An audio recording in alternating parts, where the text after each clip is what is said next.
नमस्कार, स्वागत है आपका डे न्यूज में। मैं हूं आपके समक्ष आध्या सिन्हा। करवाऊंगी रूबरू शहर के ताजा तरीन खबरों से। लेकिन खबरों पे नजर डालने से पहले आइए नजर डालते हैं उन तमाम खबरों पे जो बनी हैं आज की सुर्खियां। दो बाइक की आमने सामने की टक्कर में दो लोगों की दर्दनाक मौत, दो की स्थिति गंभीर, परिवार में मचा कोहराम।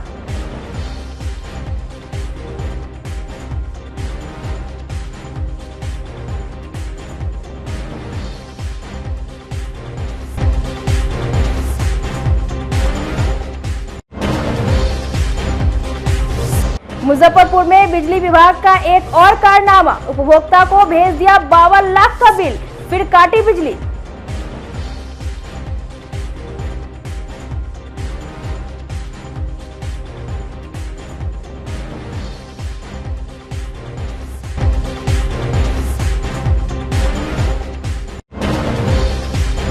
और हिंदुओं को लेकर दिए बयान पर फंसे राहुल गांधी, मुजफ्फरपुर सीजेएम कोर्ट में परिवाद हुआ दायर। तो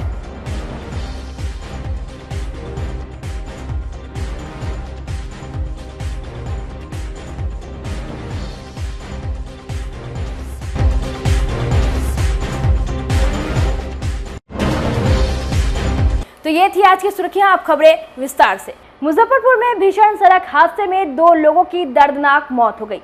सरैया जैतपुर थाने के जगरिया में सोमवार की देर रात दो बाइकों की आमने सामने की टक्कर में दो लोगों की मौत हो गई, जबकि बाइक सवार एक महिला व एक बच्ची घायल हो गई। घायलों को अस्पताल भेजा गया है। घटना की सूचना पर पहुंची पुलिस ने दोनों के शवों को पोस्टमार्टम के लिए मेडिकल भेज दिया है।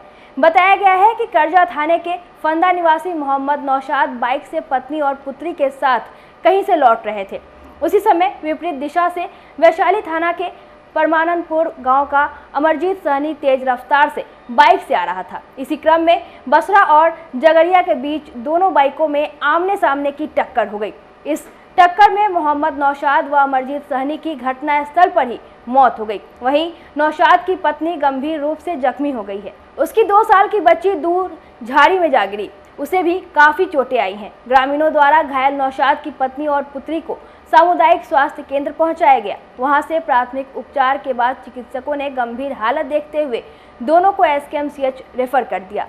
घटना के बाद दोनों के परिवार में कोहराम मचा हुआ है। वहीं पुलिस दोनों के बाइक को जब्त कर आगे की कार्रवाई में जुट गई है। बच्चा जो है ना 7:30 बजे तक घर था और आज उसको बाहर जाना था, तो बाइक से अपने पत्नी से मिलने ससुराल जा रहा था। लेकिन वहाँ जब हम लोग गए मुकाम पे पहुँचे तो कुछ गांव वाले लोग कहे कि ट्रक वाला जो है चकमा दिया, इसके कारण दोनों मोटरसाइकिल आपस में भिड़ गया। हाँ, ये अकेले हाँ, ये स्पॉट डेट है। यानी आपस में बाइक में टक्कर हुआ। लेकिन वहाँ के जो लोकल परिजन लोग थे उनसे सुनने को मिला कि ट्रक वाला कोई चकमा दिया, इसके कारण जो है आपस में बैलेंस गड़बड़ाया, दो टकरा गया। अमरजीत सहनी 23-24 के आसपास है। क्या नाम है? राम बाबू सहनी, वैशाली परमानंदपुर, वैशाली थाना हुआ, ग्राम परमानंदपुर हुआ, पोस्ट दाऊदनगर हुआ, जिला हाजीपुर हुआ। कहाँ पर हुई थी घटना? ये बसरा और जगरिया के बीच में क्या करता था? घटना वो ससुराल के तरफ से रिटर्न आ रहा था बच्चे के और बच्ची के साथ में। उसके बाद वो अचानक से दोनों इधर से एक सरैया की तरफ से एक बाइक जा रही थी और देवड़िया की तरफ से आ रही थी एक बाइक। दोनों बाइक आपस में टकराई जोर से और दोनों को अंदर स्पॉट डेथ हुई है। बीच रोड पे ही सर, बसरा चौक के आसपास में है जगह वो। आपके कौन डेट कर? हमारे फूफा का लड़का है जी। ये कौन बाइक किधर जा रहे थे? ये सरैया की तरफ जा रहे थे उधर से सरैया से उधर से वो आ रहा था, उधर से आ रहा जी, वो वहाँ से आ रहे थे। फूफा के लड़के क्या नाम है? नौशाद, मोहम्मद नौशाद नाम है, 22 साल के थे। पिता क्या नाम है? अमीर उल हक, कहाँ घर है? करजा चैनपुर, करजा जी, करजा कब की घटना है? कल रात की है सर, 9:15 के आसपास। वहीं पे डेट कर? जी, वहीं पे स्पॉट डेट जी। बच्चों लेके आ रहे थे? उनकी बेटी थी, उसी पे बैठ के वो जा रहे थे। उनकी फैमिली थी और उनकी एक बच्ची थी जो 1.5-2 साल की बच्ची है चला रहे थे बाइक? जी, बाइक चला रहे थे। और बच्चा पत्नी हुआ कैसे सीरियस हुआ? सीरियस है, वो भी बहुत बुरा तरीका से, उसको भी हादसा है। छोटी खातून है सर जी। बच्ची कितने साल की है? बच्ची 1.5-2 साल की है सर। बहन हमेशा भाई के रक्षा के लिए उसके कलाई में राखी बांधती है, लेकिन जो मुजफ्फरपुर में घटना हुई है उसे जानकर आप बिल्कुल दंग रह जाएंगे। यहाँ मौत के मुंह से बहन को निकालकर भाई ने खुद की अपनी जिंदगी को खत्म कर ली। इस घटना से परिवार में मातम पसरा हुआ है। मामला औराई थाना क्षेत्र के अतरार गांव की है। मृतक की पहचान 18 वर्षीय रोहित सहनी के रूप में हुई है। मंगलवार की दोपहर दोनों भाई बहन घर के अंदर मौजूद थे और उस दौरान पंखे में लगी नंग तार की चपेट में कविता आ गई। रोहित ने यह देखकर उसे बचाने के लिए अपनी जान की बाजी लगाते हुए बहन को बचाया और खुद हाई टेंशन के चपेट में आ गया, जिससे घटनास्थल पर ही उसकी मौत हो गई। इस घटना की सूचना मिलने के बाद औराई थाने की पुलिस पहुंचकर जांच पड़ताल में जुट गई और मृतक के शव को पोस्टमार्टम के लिए एसकेएमसीएच भेज दिया गया। हम लोग नहीं थे, पता चला है यही जो टेबल पंखा लगाया था, वो टेबल पंखा के तार टूट गया है। वो तार टूट कर इसको बहन के सट गया है, उठा हो गया है बहन के छड़ाने, बस बहन के छूट गया, इसको लग गया घर में अतरार। हाँ हाँ, उसके बाद वह देखे हैं छोरे लोग सब लाए हैं, तबे मालूम चला 2 आदमी के तो बहन सही है। रोहित सहनी शादी के दिन था, 18-19 साल के हैं। हाँ शादी राम बालक सहनी उनका बहन है, उनका नाम है के। हाँ वही लड़की के बच्चा बहन था, 2 भाई बहन है ये है नहीं। हाँ उनको बहन के, हम तो गांव भर के हैं। 2 दिनों से मौसम का मिजाज इस कदर बदला है कि जहां एक तरफ लोगों ने राहत की सांस ली है, तो वहीं दूसरी तरफ बदलते हुए मौसम ने तबाही भी मचाई है। बिहार में आंधी और ठनके की चपेट में आकर अब तक आधा दर्जन से अधिक लोगों की मौत हो चुकी है। आंधी से कई झोपड़ियों के छप्पर उड़ गए हैं, जिससे कई परिवार तबाह हो गए हैं। मुजफ्फरपुर के सकरा प्रखंड के बरुआडीह पंचायत के वेरुआडीह गांव में सोमवार की रात ठनका गिरने से 16 वर्षीय राजीव कुमार की दर्दनाक मौत हो गई। मृतक मनोज महतो का पुत्र था। घटना के बाद परिवार में कोहराम मच गया। घटना की सूचना पर पहुंचकर स्थानीय जनप्रतिनिधियों ने मृतक के परिजन को सांत्वना दी। बताया जा रहा है कि राजीव आम तोड़ने के लिए आम के बगीचे में गया था। आम तोड़कर घर लौट रहा था। इसी दौरान तेज हवा के साथ बारिश शुरू हो गई। तभी ठनका के चपेट में आने से उसकी मौत हो गई।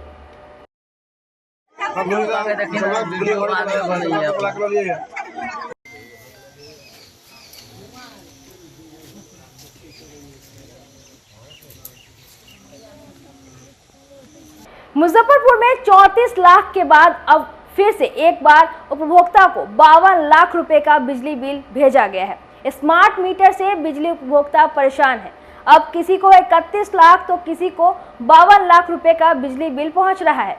वहीं अचानक बिजली कटने के बाद जानकारी मिल रही है, जबकि अधिकारी धैर्य रखने और सिस्टम में सुधार की बात कर रहे हैं। बिजली विभाग ने भले ही बिहार में प्रीपेड मीटर हर घर में लगाने का लक्ष्य बनाया है, पर यह स्मार्ट मीटर बिजली उपभोक्ताओं के लिए जी का जंजाल बन गया है। उपभोक्ता डिफरमेंट चार्ज काटने और गलत बिजली बिल से परेशान है। मुजफ्फरपुर के मनियारी थाना क्षेत्र के हरिशंकर मनियारी के हरेश कुमार के बिजली के स्मार्ट मीटर का 52,43,327 रुपए का बिजली बिल आया है। यही नहीं, हरेश के घर 27 जून से बिजली काट दी गई है और वे विभाग के चक्कर लगाकर परेशान हैं। इसको लेकर हरेश ने बताया कि 27 तारीख को जब वे शहर में अपना काम कर रहे थे, तब बेटे का फोन आया कि बिजली काट दी गई है। उसके बाद वे शहर से ही मीटर रिचार्ज कर दिया और बिजली चालू नहीं हुई। जब शाम को घर आने पर बिल डाउनलोड किया गया तो पता चला कि 52 लाख का बिजली बिल बना हुआ है। यही नहीं, बिल देखने के बाद हरेश ढोली जाकर संबंधित अधिकारी को आवेदन देकर बिल सुधार की गुहार लगा चुके हैं। इससे पहले जितना बिल था वो तो हम क्लियर कर ही रहे थे। तो 27 तारीख के डेट में सुबह में लाइट कट गया, हम चले गए ड्यूटी। वहाँ से बउआ फोन किया कि ऐसे ऐसे लाइट कट गया, तो हम देखे नहीं, हमको लगा हो सकता है रिचार्ज खत्म हो गया होगा, तो हम उसमें 500 का रिचार्ज भी कर दिए।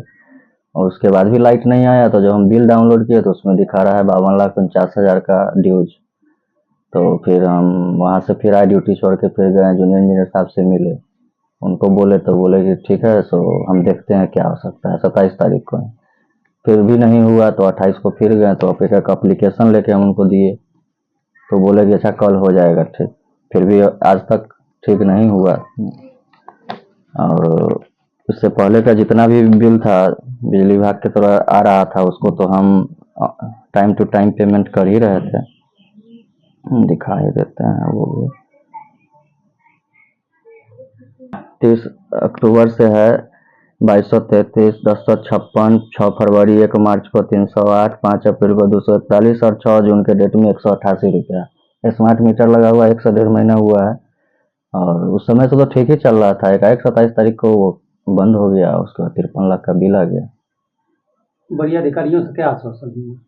इंजीनियर साहब से मिले तो बोले कि हम एसडीएम साहब को भी बोल दिए हैं, वो कर देंगे ठीक, लेकिन आज तक तो ठीक नहीं हुआ।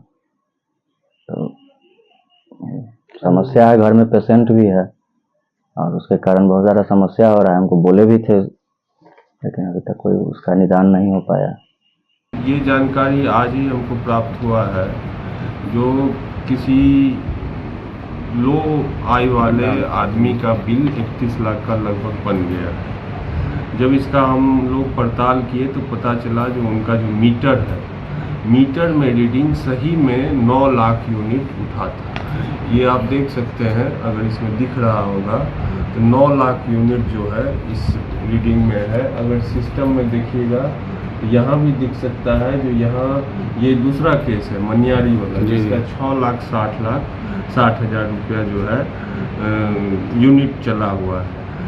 मीटर इंस्टॉलर जब जाते हैं मीटर बदलने के लिए, तो वो उनका पहला काम है, जो पुराना मीटर है, पुराना मीटर का इमेज वो डालते हैं, और इमेज को वैलिडेट उदयपुर की टीम, सिक्योर की कंपनी है उदयपुर से, वो इमेज को वैलिडेट किया जाता है। अब जैसे मीटर इंस्टॉलर ने 9 लाख यूनिट डाल दिया तो 9 लाख यूनिट का बिल बन गया। अब हम लोगों के संज्ञान में ज्यों ही ये बात आती है और उपभोक्ता का सही में खपत अगर उतना नहीं है, तो हम लोग इमीडिएटली उस बिल को करेक्ट कर देते हैं। जैसे ये कंज्यूमर का बिल हम लोगों ने सुधार कर दिया है, और इस तरह के पहले भी कई मामले आए हैं जिसका सुधार हम लोग कर दिए। लोकसभा के नेता प्रतिपक्ष राहुल गांधी अपने उस बयान को लेकर कानूनी पचड़े में घिर गए हैं, जिसमें उन्होंने कहा है कि हिंदू हिंसा फैलाते हैं। इसी से आहत होकर गिरिराज सिंह फैंस क्लब के संरक्षक देवांशु किशोर ने मुजफ्फरपुर के सीजेएम कोर्ट में राहुल गांधी के खिलाफ परिवाद दायर किया है। दर्ज मुकदमे में देवांशु किशोर ने आरोप लगाया है कि खुद को हिंदू बताने वाले सांसद सह लोकसभा के विपक्ष के नेता राहुल गांधी ने जानबूझकर हिंदुओं को ठेस पहुंचाने के लिए ये बयान दिया है। उनको यह मालूम है कि उनकी बातों को भारत सहित कई देशों के लोग सुनते हैं और अधिकांश लोग विश्वास भी करते हैं। फिर भी उन्होंने हिंदुओं के प्रतिष्ठा को हनन करने के लिए और हिंदुओं के धार्मिक विश्वासों और धार्मिक भावनाओं को आहत करने एवं अपमान करने के लिए ये बयान दिया है। कोर्ट ने मामले को स्वीकृत करते हुए अगली सुनवाई की तिथि 15 जुलाई मुकर्रर की है। के मंदिर में प्रतिपक्ष के नेता राहुल गांधी जी ने हिंदू के धर्म के विरोध में जो बोला, वह काफ़ी मर्माहत था, और उन्हें हिंदू को बोला नफरत फैलाने का काम करते हैं। इसलिए आज पूरा देश का हिंदू समाज काफ़ी मर्माहत है, और आज मुजफ्फरपुर न्यायालय में एक परिवारवाद दायर किया गया है, जिसकी अगली सुनवाई 15 जुलाई को होगी। उन पर दफ़ा लगाया गया है 299, 302, 356(1) भारतीय न्याय संहिता 2023। कहना था कि मोदी जी हिंदू मतलब नहीं है, उनका शुरू से ही खुद उनको मालूम नहीं कि उनके पिता ईसाई धर्म से आते हैं, फादर पारसी धर्म से आते हैं, माता ईसाई धर्म से आते हैं खुद, और कहते कि मैं हिंदू हूँ। हिंदू के नाम पर वो कलंक है। ये नेता प्रतिपक्ष लोकसभा राहुल गांधी जी पर मुकदमा दर्ज हुआ है। कल संसद में उन्होंने हिंदू के खिलाफ बोला कि जो संसद में उन्होंने बयान दिया उससे हमारे मौकिल को बहुत ठेस लगा, और उन्होंने मुकदमा दर्ज कराया उनके खिलाफ हिंदू भावनाओं को ठेस पहुंचाने के लिए। और जो धाराएं उसमें लगाई गई है वो 299, 302 और 356(1) भारतीय न्याय अधिनियम जो अभी लागू हुआ है 2023 उसके अंतर्गत दर्ज कराया गया। अगली तारीख इसमें 15/7 की निर्धारित की गई है और इसके जो मुद्दई हैं वो मुद्दई देवांशु किशोर जी ने मुकदमा दर्ज कराया है और कल वो संसद की कार्रवाई को जब देख रहे थे तो प्रतिपक्ष के नेता द्वारा संसद ऐसे पवित्र स्थान पर हिंदू के बारे में जो अपमानजनक टिप्पणी की गई और कहा गया कि जो लोग हिंदू हैं वो 24 घंटे नफरत, हिंसा और असत्य है, ऐसा बयान उन्होंने दिया था जिससे उनको काफी ठोस लगा और पूरे भारत के सभी हिंदू जो भी हिंदू धर्मावलंबी है उनके इस बयान से काफी आघात लगा है, क्षोभ लगा है और हिंदू को उन्होंने बहुत अपमानित करने का जो ये अपराध किया है उस अपराध के लिए परिवाद दायर किया गया है ताकि उनको उचित दंड मिल सके और उनके विरुद्ध मुकदमा चले। बिहार में मानसून के दस्तक के साथ ही उत्तर बिहार के जिले में नदियों के जल स्तर में वृद्धि होने लगी है। उत्तर बिहार की प्रमुख नदियों में बागमती, बूढ़ी गंडक नदी, गंडक, लखनदेई और अवधारा समूह के नदियों के जलस्तर में लगातार वृद्धि हो रही है, जिससे रिहायशी इलाकों में बाढ़ का खतरा बढ़ गया है। बाढ़ के खतरे को लेकर जिला प्रशासन अलर्ट मोड पर काम कर रही है। मुजफ्फरपुर के प्रमुख नदियों में बागमती नदी, गंडक नदी, बूढ़ी गंडक नदी मुख्य रूप से बाढ़ को लेकर बदनाम है।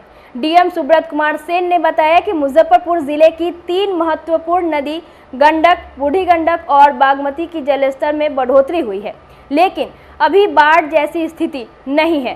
तीनों नदियां खतरे के निशान से काफी नीचे है। परिस्थितियों पर हमारी नजर बनी हुई है। हमने सारे इंजीनियरों के साथ बैठक की है।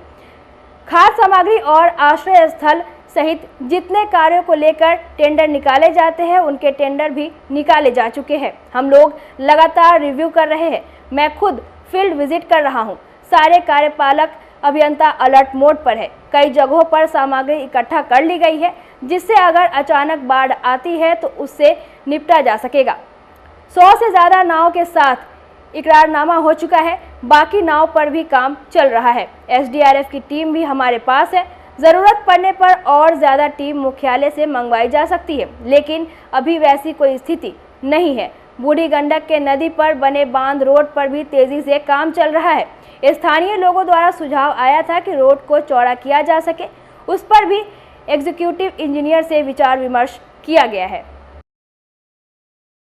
जो तीनों महत्वपूर्ण नदियां हैं गंडक, बूढ़ी गंडक और बागमती, इसके जल स्तर में वृद्धि हुई है, लेकिन अभी बाढ़ जैसी स्थिति नहीं है। खतरे के निशान से तीनों नदियां काफी नीचे है और हम लोगों की पूरी परिस्थिति पर नजर है। सारे इंजीनियर्स के साथ हम लोगों ने बैठक भी किया है और जो प्रिपरेटरी जो वर्क होता है, जैसे टेंडर निकालना होता है पॉलिथीन सीट का या खाद्य सामग्री का, आश्रय स्थल की पहचान करनी होती है, गर्भवती महिलाओं की सूची तैयार करनी होती है, या जो वृद्धजन है ताकि जिनको पहले इवैक्यूएट किया जा सके, तो वो सब काम भी हम लोगों ने कर लिया है। तो एसओपी है विभाग की, आपदा प्रबंधन विभाग की, और लगातार इसको हम लोग रिव्यू कर रहे हैं। फील्ड विजिट मेरा भी हुआ है। पुनः हम लोग जो है कई स्थानों पर और इस महीने में विजिट करके देखेंगे। सारे कार्यपालक अभियंता और उनकी टीम जो है वो अलर्ट मोड पे है। बहुत सारे स्थानों पर सामग्री को जो है वो जमा करके रखा गया है ताकि कहीं पर अगर आकस्मिक स्थिति होती है तो तुरंत फ्लड फाइटिंग का काम किया जा सके। तो जो विभाग की एसओपी है उसके अनुरूप हम लोग काम कर रहे हैं और जहां भी कोई इस तरह की विकट परिस्थिति या विपरीत परिस्थिति उत्पन्न होती है तो हम लोग उसमें ठोस कार्रवाई सुनिश्चित कराएं। नाव के साथ इकरारनामा हम लोगों का हो गया है। जो मेरी जानकारी है लगभग 125 के आसपास, 100 से ज़्यादा नाव के साथ एग्रीमेंट हो गया है और जो नाव बचे हुए हैं जो विभिन्न प्रखंडों में एग्रीमेंट करना है वो अंचल अधिकारी कर रहे हैं। नाव का रजिस्ट्रेशन एसडीओ करते हैं तो उनको भी निर्देश दिया जा चुका है। नावों का निरीक्षण कर लेना है अंचल अधिकारियों की कि नाव सही अवस्था में है। जो सरकारी नाव है उनकी मरम्मती होती है जो मरम्मती योग्य है, तो वो भी अपर समाहर्ता आपदा प्रबंधन ने कुछ प्रखंडों में जाके देखा है। इसके अतिरिक्त एसडीआरएफ की टीम हम लोगों के पास है और अतिरिक्त अगर टीम की जरूरत पड़ेगी तो वो भी हम लोग मुख्यालय से मंगवा लेते हैं। तो कोई वैसी स्थिति अभी वर्तमान में नहीं है। बूढ़ी गंडक में आप लोग देख ही रहे हैं कि जो भी रोड का काम और तटबंध का काम है वो भी बहुत तेज गति से हो रहा है। उसमें एक स्थानीय लोगों का सुझाव आया था कि उस रोड को और चौड़ा किया जाए। अभी 3.5 से 4 मीटर के बीच जो है उसमें चौड़ाई का रोड बन रहा है। उसमें भी मैंने अपर मुख्य सचिव महोदय को चिट्ठी भी लिखा है कि जो बांध का रोड है, क्योंकि वो शहर के बिल्कुल पास है, कुछ एरिया तो शहर में भी पड़ता है और काफ़ी आवागमन होता है।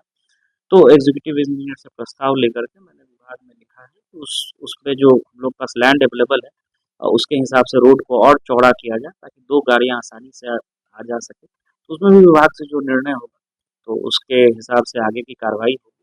तो सारा प्रयास चल रहा है और हम लोगों को यही उम्मीद है कि लोगों को ज़्यादा से ज़्यादा जो है सुविधाएं प्रोवाइड कर सके कम से कम। लोक चेतना दल के प्रदेश संगठन सचिव धनवंती देवी ने 3 सूत्री मांगों के समर्थन में मुजफ्फरपुर जिलाधिकारी के समक्ष समाहरणालय परिसर में आमरण अनशन की शुरुआत कर दी है। मौके पर लोक चेतना दल के राष्ट्रीय अध्यक्ष संजीव कुमार झा ने कहा है कि सरकार की असफलताओं के खिलाफ आज से आमरण अनशन की शुरुआत कर रहे हैं। 3 प्रमुख मांगे हैं, जिसमें पहली मांग है कि नेटवर्किंग कंपनी DVR के द्वारा नौकरी के नाम पर बालिकाओं के साथ यौन शोषण के खिलाफ जांच कर दोषियों पर कार्रवाई कर अविलंब गिरफ्तारी की जाए। पूरे मामले की CBI से जांच कराई जाए। पत्रकार शिवशंकर झा के हत्यारे को अविलंब गिरफ्तार किया जाए और किडनी कांड के पीड़िता सुनीता देवी को किडनी ट्रांसप्लांट की अविलंब व्यवस्था की जाए। संजीव झा ने कहा कि जब तक मांगों पर पूर्ण रूप से विचार नहीं होता है तब तक हम लोग का आमरण अनशन समाप्त नहीं होगा। बच्चिया लोग के साथ गलत किया गया है नौकरी के नाम पर, उसको सज़ा दिलाने के लिए आज अनशन पर बैठे हुए हैं और पत्रकार को जो हत्या हुआ है शिवशंकर जी के और सुनीता को किडनी चोरी हो गया था, अभी तक सुनीता को किडनी नहीं लगा है। वह जो है ज़िंदगी मौत से करीब 2 बरस से खेल रही है। अभी तक सरकार इस पर कोई ठोस कदम नहीं उठाए हैं। इसलिए हम लोग जो है अपना किडनी देने के लिए अधीक्षक साहब से मिले हैं। मेडिकल के अधीक्षक साहब से को लेटर भी सौंपे हैं। उन्होंने विलम्ब कर रहे हैं। वो जितना जल्दी सुनीता को किडनी हम लोग दे रहे हैं वो लगाकर उनको जिंदा कर माने जान बचा दे, इसको लिए भी आमरण अनशन पर हम बैठे हुए हैं। सरकार की विफलता और असफलता के खिलाफ जो है अनशन पर बैठे हुए हैं। यहाँ स्थिति यह है कि DVR कंपनी एक संगठित गिरोह के तौर पे लगभग सभी ज़िलों में इसका ब्रांच है और सभी ब्रांच में जो है बच्चियों के साथ यौन शोषण हो रहा है और कई एक जगह के मामले सामने आए हैं। इसलिए जो है इसमें CBI जांच होना चाहिए था, जो कि अभी तक आदेश नहीं किया गया है। हम लोगों ने मांग किया है कि CBI जांच हो। और दूसरा मामला है कि सुनीता की जो किडनी गायब हुई तो इतने समय हो जाने पर डॉक्टर को तो 7 साल की सज़ा मिली, लेकिन यह कोई नहीं बता रहा है कि वो जो किडनी गायब हुई वो किडनी हुआ क्या, कहाँ चला गया। वो किडनी गायब हो करके किसके पास बेचा गया या कौन सा उपयोग हुआ, या रुपया पैसा तो है नहीं कि कोई पॉकेट में रख लेगा। इसको जो है कोई ना कोई गिरोह होगा जो किडनी का खरीद बिक्री का काम करता होगा, उसके संबंध में जो है उच्च स्तरीय जांच हो करके उसका पर्दाफाश होना चाहिए, ये हम लोगों का मांग है। और साथ में शिवशंकर झा की हत्या हो गई है, जो पत्रकार थे, उनको पत्रकारों के और सामाजिक कार्यकर्ताओं की हत्या होना और ये सरकार के लिए शर्म की बात है। यह एक बुरी अव्यवस्था है और सभी पीड़ितों को मुआवजा मिलना चाहिए ताकि उनके परिवार को रक्षा हो सके। आज के लिए बस इतना ही। कल फिर मिलेंगे कुछ नई खबरों के साथ। तब तक मुझे और मेरे पूरे न्यूज़ टीम को दीजिए इजाज़त। नमस्कार।